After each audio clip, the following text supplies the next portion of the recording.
everybody, welcome to Dog Minded, the baking edition from the tiny kitchen, the tiny mess of a kitchen.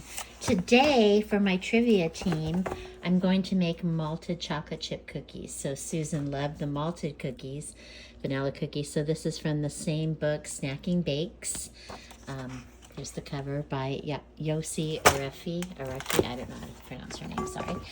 And let me tell you what the ingredients are. They're pretty simple, which is awesome when you have everything in your cupboard. It needs 8 tablespoons of butter, so I got it right over there. It needs 3/4 cup of sugar,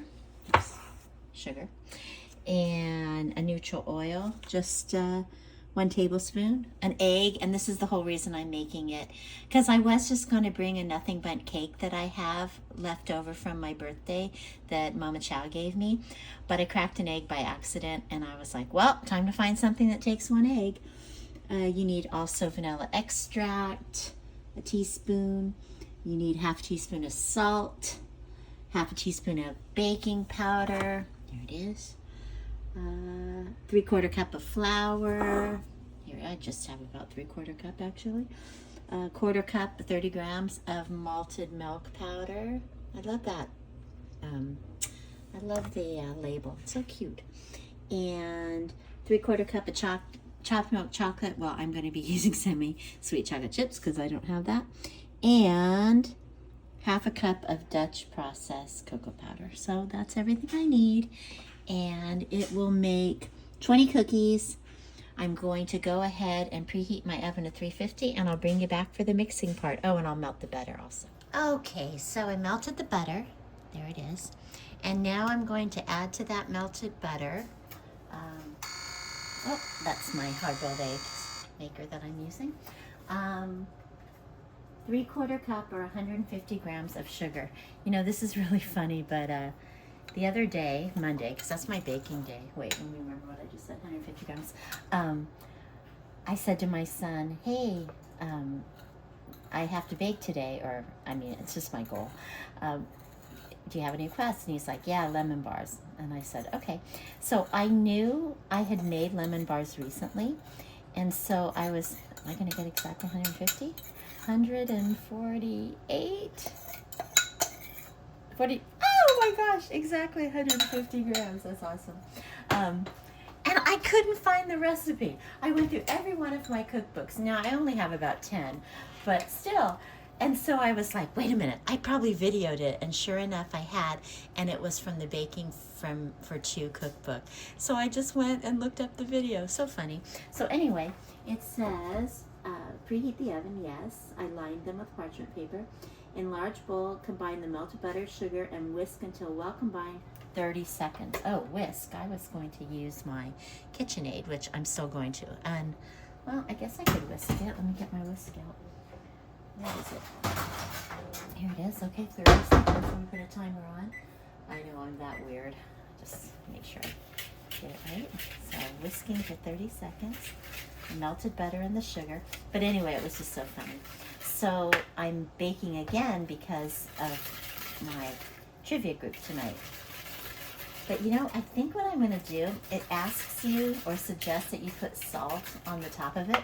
But you know what? I've got this Swedish pearl sugar because I'm Swedish. And I think I'm going to put that on top instead. And that'd be cute. Okay, so there's our 30 minutes. And now it says to whisk in your cocoa powder, which is 45 grams, and they suggest to sift it if it's lumpy, so I'll do that. 45 grams. It's not that much. Let's see. Let's put it in. Whoa. God, this always creates such a mess for me. Whisking. And since this is boring, I'll bring you back. Okay, so I did 45 grams, and then it says whisk this in. So we'll whisk it until it's smooth. You know, I always wanted a KitchenAid, and I've had one. I mean, this was years ago I wanted one. But, you know, I find I don't even use it that often because it's such big batches. Like if I make bread, sure, or, you know, Christmas time, definitely. But, yeah, okay. Okay, so there's that. Now I need to whisk in the baking powder. baking powder, half a teaspoon. It's not going to be much to whisk in. Half a teaspoon. Whisk it in as called. There we go. All right, whisked it in. Fold in the flour and the malted milk. Okay, so let me get that ready and I'll bring you back. Okay, so it calls for 96 grams of flour that we're gonna fold in. Oh, that reminds me of Schitt's Creek when they say folding in the cheese and they don't know how to do that, which is so funny. Which I don't think is so hard. Look at how I just have enough to make this. Look at that, perfect. Okay, 90 grams of flour. And was it 30 of the malted milk? Yes, 30. So 96 of flour, I'm sorry. And then 30 of this. Glad there's another recipe to use this because I spent like $10 on it. But you know what? The label makes me really happy, so I'm okay with it. And I have used it, so that's good too. Okay, let me put this stuff away. And now it actually says to fold it in with a spatula. So I need to get out my spatula.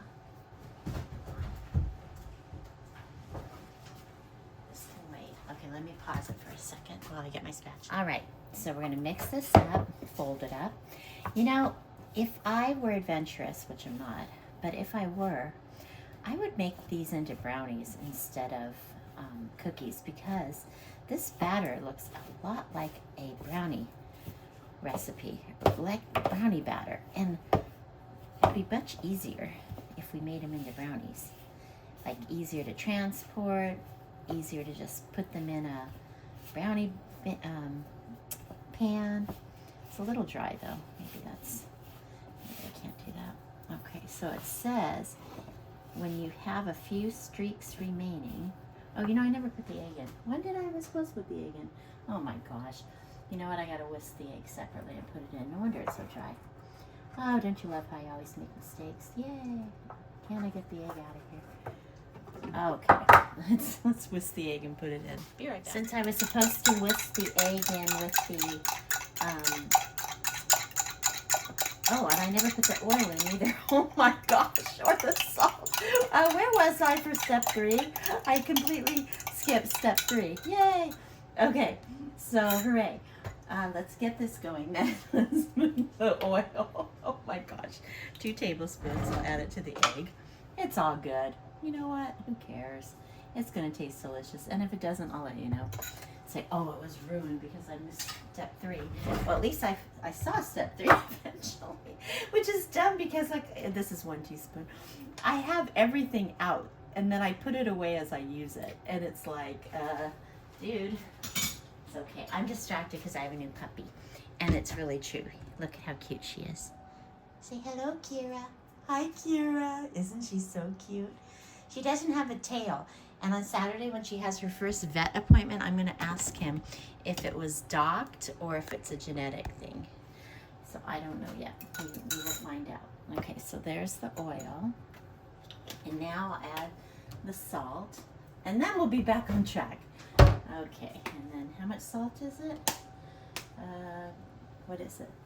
Half a teaspoon. Okay, put it in the hand. All right, that seems like enough. Wash my hand off. So yeah, she is just darling, this new puppy. She's only, I got her at 10 weeks old. She's 11 weeks now. But she's like totally calm and chill.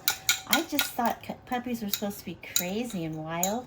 Now, in the evening, she does get the zoomies. It's so adorable. She like zooms around the house and it's so funny. Of course, Melly hates it, but you know, Melly hates any kind of movement after 7:30. So actually, he doesn't like it at any time. It's a very mellow dog. Okay, so there's that. Now it really looks like brownie dough. Oh my gosh. This really looks like a brownie. Okay, and then we're going to add the chocolate chips.